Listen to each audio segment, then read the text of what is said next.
গ্যাসটা অন করে কড়াইটা চাপিয়ে দিয়েছি। 1 থেকে 2 চামচ মতন তেল দিয়ে দিয়েছি।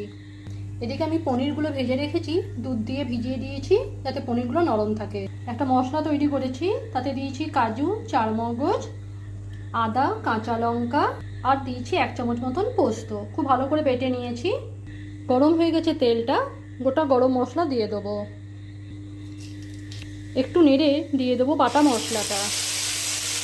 খুব ভালো করে মশলাটা কষিয়ে নেব। মিক্সির ধোয়া জলটা দিয়ে দেবো।